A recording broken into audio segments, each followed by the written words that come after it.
E aí, pessoal, vocês estão a fim de saber como as células produzem sua própria energia? Então fica aqui que nesse vídeo vamos falar hoje sobre respiração celular.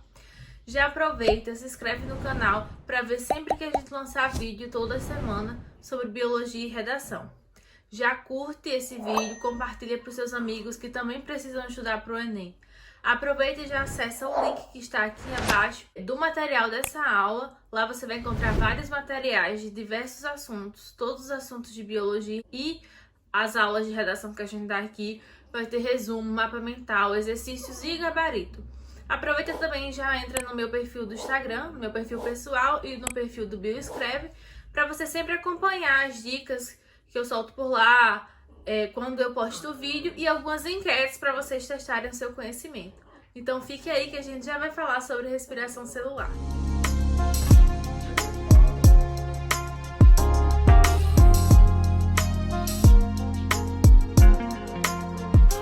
O que é respiração celular, então? A respiração celular é o processo pelo qual as células produzem a sua energia. A respiração celular, ela pode ser de dois tipos. Ela pode ser aeróbica e anaeróbica. A gente classifica a respiração celular nesses dois tipos em relação à presença ou não de oxigênio nessas reações. As respirações celulares anaeróbicas são aquelas que ocorrem na ausência de oxigênio. E a aeróbica são aquelas, é aquela que ocorre na presença do oxigênio. De maneira geral, respiração celular são todos esses tipos, mas nesse vídeo, nessa aula de hoje, nós vamos falar sobre a respiração celular como se ela fosse a aeróbica, porque é mais comum a gente ouvir falar em respiração celular relacionada à respiração aeróbica. No próximo vídeo, a gente vai ver sobre fermentação, que é o principal processo anaeróbico. De qualquer forma, eu vou falar rapidinho o que é respiração anaeróbica, mas não é o foco desse vídeo. Qual é o intuito principal, de uma célula fazer respiração celular? É sempre produzir energia. Em que forma ela vai produzir essa energia? Ela sempre produz na forma de ATP, que é uma molécula que ela serve como moeda energética. Então, todo o foco da respiração celular é produzir ATP no final, que é a adenosina trifosfato. Vamos ver um pouquinho da composição dessa molécula um pouco mais à frente. Mas eu quero que vocês entendam que o foco todo é produzir esse ATP para que depois esse ATP possa gerar energia nos processos das células. Levando em consideração que a gente está falando da respiração celular aeróbica, e que a gente está falando de produção de energia nas células animais, basicamente, que é quem faz só essa respiração. Quando a gente falar das outras células, eu vou comentar os outros tipos de processos bioenergéticos que ocorrem nelas. Esse processo tem uma equação geral que a gente sempre segue, tá? Por quê? Porque geralmente o substrato da qual se usa para retirar a energia é a glicose. Então, você vai ter essa glicose e ela vai ser oxidada. O que é ser oxidado? É doar elétrons. Então, essa glicose vai perder elétrons, através de um agente oxidante, que geralmente é o oxigênio, tá? Se for na respiração aeróbica. Então, o oxigênio serve para roubar os elétrons da glicose. Então, nessa oxidação da glicose, a gente retira a energia dela, produzindo o ATP. Então, a fórmula geral que a gente tem nesse processo é a seguinte: C6H12O6, que é a glicose, mais 6 oxigênios, vão gerar 6 gás carbônico, 6 CO2, mais 6 moléculas de água, H2O, mais energia em forma de ATP e também em forma de calor. Eu já falei a equação balanceada, tá? Às vezes pode cair uma questão para vocês que esteja só assim: C6H12O2 mais O2 é igual, setinha, CO2 mais água. E aí você vai ter que balancear, Como é que você balanceia? Aí você vai ter que ir lá na química estudar. Mas basicamente você vê quantos carbonos você tem antes da seta. 6. Então depois da seta eu tenho que ter 6 também. Por isso que a gente multiplica quase tudo por 6, tá bom? Como eu falei, só comentando sobre a respiração anaeróbica, Ela ocorre sem a presença de oxigênio e geralmente quem faz essa respiração são as bactérias, tá? Existem anaeróbios restritos, que são aqueles que só funcionam, que só respiram se não tiver oxigênio nenhum. E tem aqueles facultativos, que quando tem oxigênio eles usam oxigênio, quando não tem oxigênio eles não usam. Então, muitas bactérias, né, fazem respiração anaeróbica. Geralmente, o processo anaeróbico mais comum é a fermentação, que a gente vai ver no próximo vídeo. Voltando para a respiração celular, tá? Processo aeróbico. Sempre que eu falar respiração celular daqui para frente, pense como processo aeróbico. Então, esse processo aeróbico, essa respiração celular, ela é dividida em 3 etapas. A glicólise, o ciclo de Krebs e a cadeia transportadora de elétrons, que a gente também pode chamar de fosforilação oxidativa. Então, a gente tem essas 3 partes. Onde ocorre cada parte dessa, tá? Esses 3 processos ocorrem em locais diferentes. A glicólise ocorre ainda no citoplasma da célula. O ciclo de Krebs já ocorre dentro da organela que a gente chama de mitocôndria. Na matriz mitocondrial ocorre o ciclo de Krebs. O último processo, que é a cadeia transportadora de elétrons, ela ocorre nas cristas mitocondriais, naquele espaço onde você tem o espaço intermembrana, né? As 2 membranas da organela mitocôndria. Se você não está entendendo o que eu estou falando das cristas mitocondriais, das 2 membranas, vai lá no vídeo de organelas celulares, onde eu falo melhor sobre mitocôndria, falo sobre a teoria endossimbiótica, né? A teoria que diz que a mitocôndria era um ser procarionte que foi englobado pela célula eucarionte, né? E que vive em mutualismo. E fala toda a estrutura da mitocôndria para você entender direitinho esse vídeo, né? Eu não posso ficar muito tempo falando, porque senão vai ficar muito longo.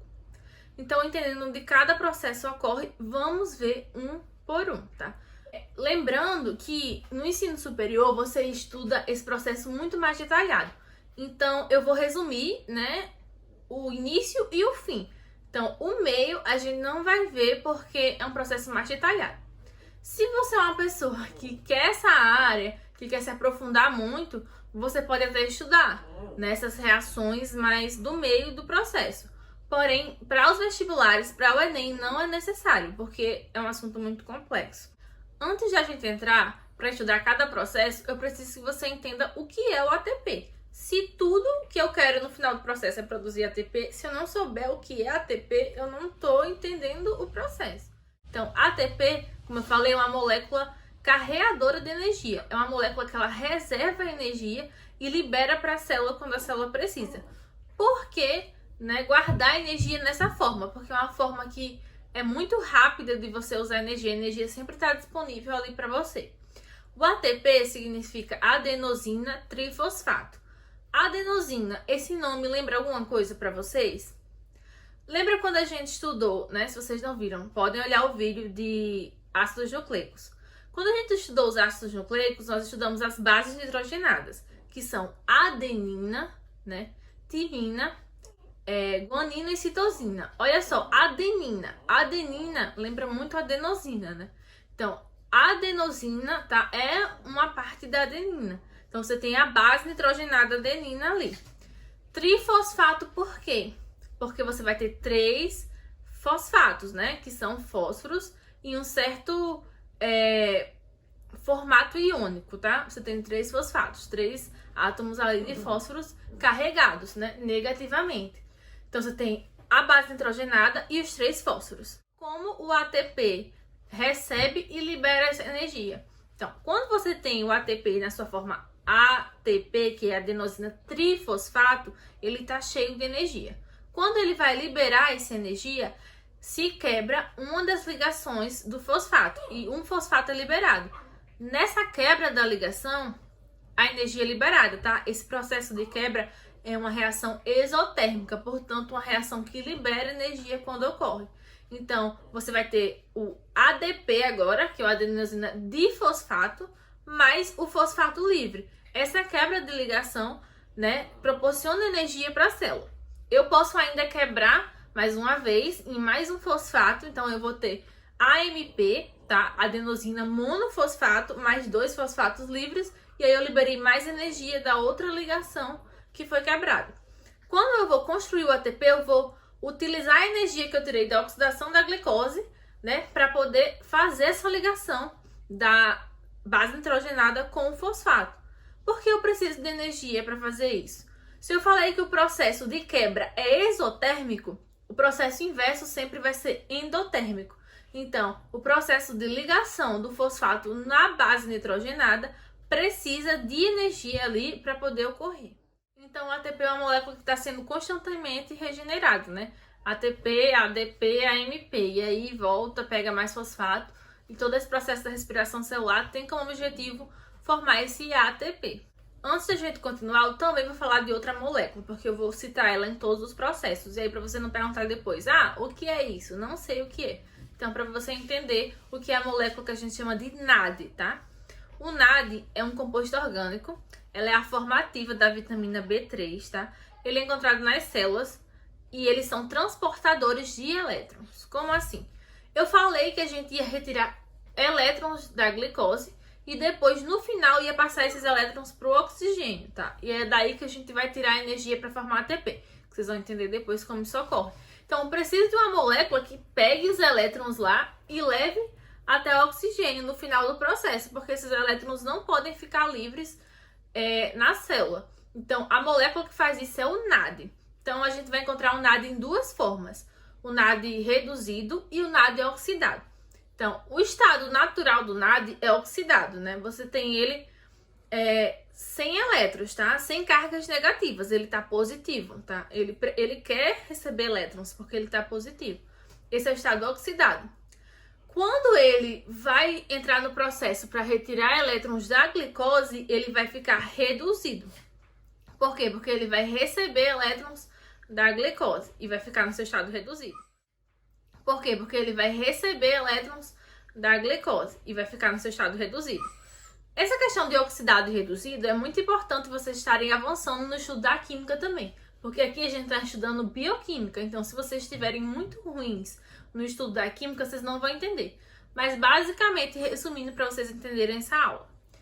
Oxidado, a gente fala quando uma molécula ela doou, tá, elétrons, que são cargas negativas, e ela ficou com sua carga total positiva. Olha a palavra, oxidou, doou, oxidado, né? Ele deu, foi dado elétrons. Olha a outra palavra, reduziu, né? O reduziu, recebeu. Então, ele recebeu elétrons que eram negativos e isso fez sua carga ficar mais negativa, significa que reduziu, né, o seu NOx, que é o número de oxidação no final. Então, eu tenho o NAD na sua forma oxidada, que é o NAD, e aí ele vai lá, retira os elétrons da glicose e fica na forma reduzida, no caso, que é o NADH, tá bom? A gente vai ter outra molécula, se chama FAD, né, que depois vai virar, no seu estado reduzido, FADH2. É semelhante. Só muda a composição química, mas faz a mesma coisa que o NAD. Vamos para a primeira fase, então, que é a glicólise. Vocês já entenderam toda a base para a gente começar o processo. A glicólise, olha sempre o nome das palavras. Biologia sempre te dá a dica pelos prefixos e sufixos das palavras. Glicólise. Lise sempre é quebra. Sempre que você vê esse nome na biologia, lise vai ser quebra. Então, glicólise é a quebra da glicose. Você vai quebrar a glicose em duas moléculas iguais. Então, se eu tenho C6H12O6, que é a forma da glicose, vou quebrar em C3, né, H6O3. Mas, no caso, a gente vai ter C3H4O3. Por que eu perdi 2 hidrogênios em cada molécula? Porque esses hidrogênios, eles vão ser capturados pelo NAD também, junto com os elétrons, tá bom? Dessa forma, né, eu tenho a quebra da molécula da glicose, que é C6H12O6, em duas moléculas, que são C3H4O3, que a gente chama de piruvato ou ácido pirúvico. Essa reação da glicólise não é uma reação única, são 10 reações. Mas como eu falei, vocês só vão estudar isso se forem para a área da saúde, essa área aí das ciências, né? Você vai estudar bioquímica, você vai estudar cada reação desse processo, mas aqui vocês não precisam saber. Vocês precisam saber que o processo da glicólise é a quebra de uma molécula de glicose em duas moléculas de piruvato. Nesse processo, você tem o saldo final de 2 ATPs, porque eu não posso falar, produziu 2 ATPs, porque não é verdade. Nesse processo, existe a primeira fase, que é a fase de investimento, que são as primeiras reações, onde se investe 2 moléculas de ATPs. Por que se investe? Eu vou explicar isso pra vocês, tá? Talvez seja um extra que vocês só veriam em coisas mais aplicadas, mas é interessante saber. Como eu perco 2 moléculas de ATPs para começar o processo? Eu perco no seguinte sentido. Quando a glicose entra na célula, ela não quer ficar ali, ela quer sair de novo, né? Por difusão, por diferença de concentração. Então, o que a célula faz? Ela pega um fosfato do ATP e cola na glicose, né? Ela cola na glicose. Ela cola um de cada lado, porque quando virar os dois piruvatos, eles vão estar estáveis dentro da célula. Então, é por isso que a cada molécula de glicose eu perco 2 ATPs para poder deixar a glicose dentro da célula, estável. Ali dentro da célula sem sair. E também quando eu coloco um fosfato negativo de um lado e outro fosfato altamente negativo do outro, né? Lembra que cargas iguais se repelem, então é muito mais fácil o composto se quebrar em dois, porque vai ficar instável em relação a reações químicas, tá? Eu falei que ela ficava estável dentro da célula, não saía, mas ela fica instável em relação às suas duas pontas, então é mais fácil eu quebrar essa glicose. Então é por isso que eu invisto 2 ATPs, porque eu preciso tirar um fosfato de cada. Mas não se preocupe, porque no final, na última fase, né, que é a fase final da glicólise, você vai receber 4 ATPs. Então você tem um saldo final de 2 ATPs ainda positivo. Ah, porque eu vou fazer a glicólise para ganhar só 2 ATPs? Ali na glicólise, você vai ter a produção não só dos 2 ATPs, você vai ter produção de 2 NADHs, né? Que vão também para as próximas fases e também vão gerar energia. Você vai ter a liberação de 2 prótons de H+, né? Mas você também vai ter a produção de 2 piruvatos. Eu preciso do piruvato para a próxima fase, tá? Lembrem que vocês viram nesse processo que não usamos oxigênio ainda. Então, o que ocorre? Esse processo ainda é anaeróbico, tá? Esse processo também vai ocorrer antes do processo de fermentação, tá? Que é o processo anaeróbico. Então, é o primeiro processo, tanto para respiração aeróbica quanto para respiração anaeróbica. Então, eu não uso oxigênio nesse processo de glicólise, tudo bem? E ele ocorre ainda fora a mitocôndria, né? Que é a organela da respiração celular. Ela ocorre no citoplasma. Como eu falei, a glicólise ela é utilizada para poder você ir para a próxima fase. Mas a gente tem uma situação que a glicólise é utilizada como primeira fonte de energia. É quando você precisa de uma explosão rápida. Por exemplo, você tá aqui, vê um cachorro, um pitbull correndo na rua, você tem que correr, do nada. Então, a glicólise é mais rápida. Separou, 2 ATPs, 2 ATPs, 2 ATPs. Por que a gente não faz só glicólise? Porque é muito pouco ATP. Para um ciclo, são 2 ATPs de uma glicose. Então, eu faço quando eu preciso rápido, né? Porque não vai pro ciclo de Krebs, não vai pra cadeia transportadora. Eu vou ter ATP de forma rápida, mas é muito pouco. Vocês viram, então, que nesse processo, né, a gente tem 2 ADPs mais PI, né, formando 2 ATPs e 2 NAD, né, no seu estado oxidado, virando 2 NADHs no seu estado reduzido. Podem olhar no esquema também. Agora a gente vai ver a segunda etapa, que é o ciclo de Krebs, tá? Ciclo de Krebs, né, que é o nome da pessoa que descobriu o ciclo, também pode ser chamado de ciclo do ácido cítrico. É um ciclo por quê? Porque a mesma molécula que entra no início, ela faz diversas reações, muitas reações, né, que a gente não vai estudar aqui uma por uma, também só no ensino superior. Ela vai fazer várias reações, tá? E no final, o ácido cítrico, né, e a molécula final vão ser renovadas. Então, é um ciclo. As moléculas nunca têm desgaste, as moléculas que estão dentro dela. Você vai colocar uma molécula externa, ela vai rodar, fazer reação e no final as moléculas que estavam antes vão continuar. Como eu falei, essa parte do processo ocorre na mitocôndria, tá? Na matriz mitocondrial ali, no caldo nutritivo que tem ali dentro da mitocôndria. Lembrem que quando a gente terminou a glicólise, a gente tinha 2 moléculas de piruvato ou ácido pirúvico.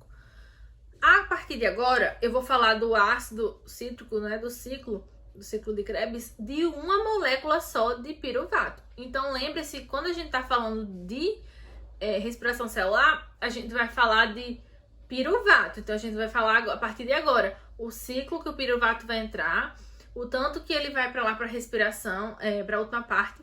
Só que a gente tem que lembrar que cada molécula de glicose produz 2 piruvatos. Então, quando a gente terminar esse ciclo, a gente vai multiplicar por 2, né, as coisas que foram formadas, porque a gente tá sempre tendo o referencial de uma molécula de glicose. Eu quero saber quanto de energia no final eu vou produzir para uma molécula de glicose. Então, eu vou fazer o ciclo, vou pegar os produtos e depois vou multiplicar por 2, porque cada ciclo só entra um piruvato.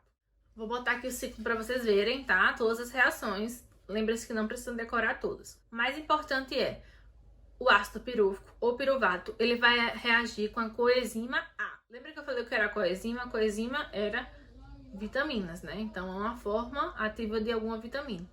Então, você vai ter a coenzima A, que ela vai reagir com esse piruvato, formando o acetil-CoA. E o acetil-CoA, sim, é que vai entrar no ciclo, não o piruvato sozinho. Quando ele vira acetil-CoA, depois de reagir com a coenzima A, é que ele vai entrar no ciclo de Krebs. Vou citar só o nome das moléculas que se formam nesse ciclo, tá? Não preciso decorar cada reação que ocorre, mas eu vou falar rapidamente para vocês, só para vocês entenderem. Então, a gente vai ter o acetil-CoA, e aí ele vai ganhar uma molécula de água, e aí vai perder o CoA, e aí vai virar citrato. Depois a gente vai ter mais uma perda da molécula de água, né? Entrou a molécula de água no primeiro, só para poder perder a coenzima A, e aí agora esse citrato vai perder uma molécula de água e vai virar cis-aconitato. Depois disso, você vai ter mais uma perca de molécula de água e vai virar o isocitrato. E aí depois você vai ter a redução de um NAD, tá bom? Para ANADH, você também vai perder CO2 nesse processo e aí você vai ter o alfa-cetoglutarato. Depois disso, você vai ter mais uma redução em mais um NAD, também perdendo CO2. Depois disso, você vai ter um GDP virando GTP, tá? Pegando energia desse processo. E aí você vai ter o succinil-CoA se transformando em succinato. Gente, calma. Não precisa decorar esses nomes, esses processos. Tô falando para vocês entenderem o que ocorre, tá? O GDP virando GTP é semelhante ao ATP, tá? ATP é com adenosina, com adenina. O GTP é com a guanina, então você troca a base nitrogenada. Ele também serve como fonte de energia, assim como o ATP, tá? Você tem a mesma molécula trocando sua base nitrogenada. Esse GTP, logo após, né, em outro processo, ele vai se transformar em ATP. Ele vai usar a energia dele para poder formar ATP também. Depois do succinato, ele vai pegar um FAD, lembra que eu falei que o FAD é semelhante ao NAD, e também vai reduzir esse FAD a um FADH2 e vai virar fumarato. Logo depois, vai entrar mais uma molécula de água e o fumarato vai virar malato. Mais uma vez, a gente vai pegar um NAD no seu estado oxidado e vai reduzir ele, e aí você vai ter a molécula de oxalacetato, tá bom? Então, assim, eu vou fazer de novo o ciclo para vocês. Olha só, você vai ter o piruvato, tá? Que ele vai perder um CO2 e também vai se ligar à coenzima A, tá? E ele vai virar acetil-CoA. O acetil-CoA vai se juntar a essa molécula de oxalacetato, que foi a molécula final, e vai virar citrato, que é a primeira molécula do ciclo, tá? Por isso que é o ciclo do citrato ou ácido cítrico. Então, eu tenho as principais formações que vocês têm que saber, tá? Não precisam saber todos esses nomes e essas reações. Vocês têm que saber que o piruvato perde um gás carbônico, tá? Um CO2, se junta com a coenzima A, tá? Quando ela perde esse CO2, ela abre espaço para essa ligação, vira acetil-CoA. O acetil-CoA se liga ao oxalacetato e vira citrato, que vai entrar nesse ciclo até terminar sendo oxalacetato. O que eu produzo no final desse ciclo, que vocês têm que saber que vai passar para a próxima etapa. Nesse ciclo eu produzo 3 moléculas de CO2. Viram que logo na descarboxilação do piruvato eu já perco, né, um gás carbônico. Eu perco outro quando eu vou reduzir um NAD, né, em NADH do isocitrato para o alfa-cetoglutarato. E eu perco mais um quando eu também vou reduzir um NAD e NADH no alfa-cetoglutarato para o succinil-CoA. Então, eu tenho 3 CO2 perdendo em cada ciclo, tá bom? Eu perco 3 CO2, tá? Eu produzo 3 CO2, né? No caso, porque eu perco da molécula original e eu produzo no final desse ciclo 3 CO2. Também produzo um GTP, tá? Que é semelhante ao ATP. Produzo 3 NADH, vocês puderam ver aí os 3 processos. E um FADH2, que eu falei que era semelhante ao NAD, né? Só carrega um pouco menos de energia, mas também carrega elétrons e energia. Então, no final, o que é que eu tenho? 3 CO2, 3 NADHs, um FADH2 e um GTP. Lembra que eu falei que tudo isso a gente tem que multiplicar por 2, porque a gente está falando de 2 moléculas de piruvato a cada molécula de glicose. Então, o que é que eu vou ter aí? Eu vou ter 6 CO2, 6 NADHs, 2 FADH2 e 2 GTPs. Ah, chegou onde eu queria. 6 CO2. Qual era a fórmula geral que eu falei para vocês? C6H12O6, a glicose, mais 6 moléculas de oxigênio geravam 6 CO2, mais 6 moléculas de água, H2O. Já achei de onde são os meus 6 CO2. Então, o único processo da respiração celular que libera CO2 é o ciclo de Krebs. Então, esse CO2 ele vai ser liberado já e não vai participar dos próximos processos. O GTP, depois, ele vai virar ATP, tá? Ele já é uma molécula energética, também não vai participar. A gente vai pegar só esses 6 NADHs, mais esses 2 FADH2 e eles vão para a próxima etapa, né, do ciclo. Importante ressaltar, vocês não viram oxigênio no ciclo de Krebs. Só que a gente chama ela de uma etapa aeróbica. Por quê? Se eu não uso oxigênio no processo, se eu não preciso de oxigênio no processo, por que eu digo que ela é uma etapa aeróbica? Porque por mais que o oxigênio ele não interfira diretamente no ciclo de Krebs, se eu não tiver oxigênio na próxima etapa, o ciclo de Krebs para. Por quê? Porque o oxigênio é o aceptor final dos elétrons. Falei para vocês que no final esses elétrons da glicose vão para o oxigênio, tá? A glicose está doando esses elétrons para o oxigênio. Então, se eu não tiver oxigênio lá, esses elétrons vão ficar presos nos NADs e nos FADs, nos seus estados reduzidos. E aí, se eu não tenho FAD e NAD no seu estado oxidado suficiente, eu não consigo pegar esses elétrons. Então, a próxima etapa, ela serve além de para gerar ATP, ela também serve para oxidar, né, para retirar esses elétrons dos NADs e dos FADs, para que eles possam, na sua forma oxidada de novo, né, sem os elétrons, voltar e pegar mais. Então, se eu não tenho a próxima etapa ocorrendo, que eu preciso do oxigênio, essa etapa aqui vai parar, porque é um fluxo de elétrons, se vocês viram. O elétron passa da molécula para o NAD, para o FAD, do FAD eles levam para o oxigênio. Então, se eu não tenho oxigênio, eu fico com os NADs todos congestionados, e aí eu paro o ciclo de Krebs. É por isso que a gente fala que é uma etapa aeróbica, porque você vai ter a influência do oxigênio sim, mas ele não participa do processo. Peço que vocês prestem muita atenção agora na última etapa, tá? Que é a cadeia transportadora de elétrons. Tanto na glicólise quanto no ciclo de Krebs, eu tentei dar o básico para vocês, tá? Não passar o quanto a gente estuda no ensino superior. Mas, na cadeia transportadora de elétrons, a explicação sem o aprofundamento é muito rasa. Ah, é uma cadeia onde os elétrons são passados e se transforma em ATP. Tudo bem, mas se você quiser fazer medicina, se você quiser fazer odontologia, psicologia, um curso concorrido que você precisa tirar uma nota boa no Enem Ciência da Natureza, acertar aquelas questões mais difíceis no TRI. Se você quer fazer um vestibular específico, que você vai ter que fazer, né, prova específica, você vai ter que saber um pouco mais. Então, eu vou aprofundar essa parte, que é a cadeia transportadora de elétrons, até porque se eu não aprofundar, não tem como eu explicar e vocês entenderem. Vou colocar o desenho para vocês, senão vocês não vão entender, tá? Você vai ter aí, ó, preste atenção, o complexo 1, o complexo 2, o complexo 3, o citocromo C e o complexo 4. Então, você tem a setinha desenhando o fluxo de elétrons. Vou explicar como vai acontecer para vocês. O NAD, né, o NADH na sua forma reduzida, ele está trazendo elétrons. Então, ele vai chegar nesse complexo 1, tá? E vai deixar os elétrons lá. Tudo bem? Ele vai deixar os elétrons lá. Esses elétrons vão passar do complexo 1, tá? Para o complexo 2. Como vocês vão ver aí na figura, tá? Você vai ter os complexos que vão carregar esses elétrons, tá? Você vai ter o complexo 1, complexo 2, que vai ter a ubiquinona também ligado a ele. Você vai ter o complexo 3, você vai ter o citocromo C e o complexo 4.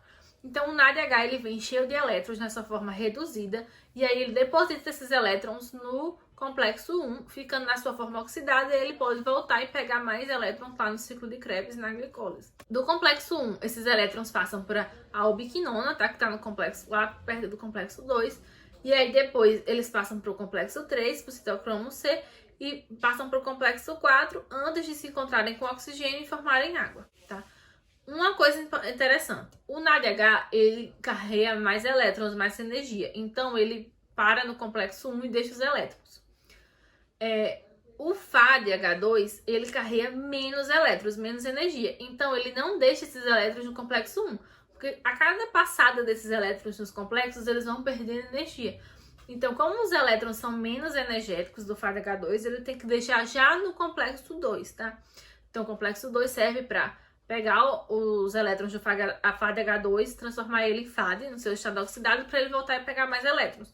E aí, do complexo 2 também passa para o biquinona, que é esse Qzinho, e aí ele ocorre do mesmo jeito para frente, né? Do mesmo jeito que ocorreu com os elétrons dos NADs. A cada passagem no complexo, ele libera energia para que esse complexo bombeie H+.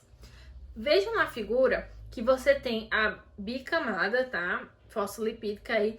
E a gente tá falando da camada interna da mitocôndria. Então, a gente tem acima o espaço intermembrana, né? Aquele espaço que tá entre as duas membranas, tá? Da mitocôndria e a membrana externa da mitocôndria.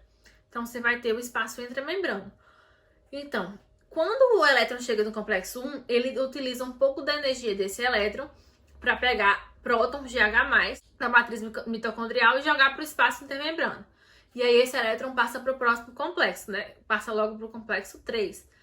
Né? E aí no complexo 3, esse elétron um pouco menos energético pega também essa energia, né? Mais energia dos elétrons, para bombear prótons de H+, da matriz mitocondrial para o espaço intermembrano, tá? Da mitocôndria.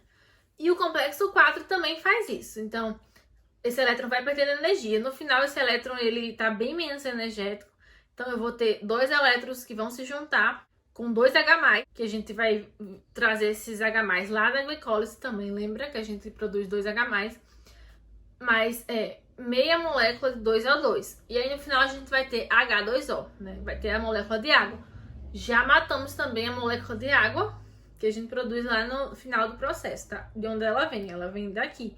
Ela vem dos restos dos elétrons, tá? Menos energéticos, mais oxigênio, mais prótons de H+. Uma coisa que eu queria que vocês soubessem também. O complexo 1 e o complexo 3, eles estão com os elétrons mais energizados quando passam por lá. Eles são os primeiros que retiram essa energia. Então, eles conseguem bombear 4 hidrogênios, tá? Para o espaço intermembrana, cada um bombeia 4 hidrogênios, pois os elétrons estão mais energizados. Quando esses elétrons chegam no complexo 4, eles já estão com menos energia e só conseguem bombear 2 H+. Então, vamos fazer a conta, tá?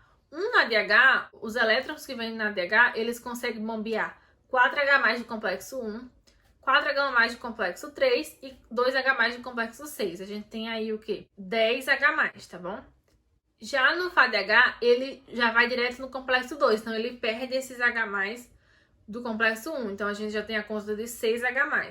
Quando a gente, no final, vai ter a passagem desses hidrogênios de volta para a matriz, né, que é o processo seguinte que a gente vai ver, a cada 4 íons de hidrogênio, tá? A cada 4 prótons de hidrogênio que passam pela próxima fase, eles formam um ATP.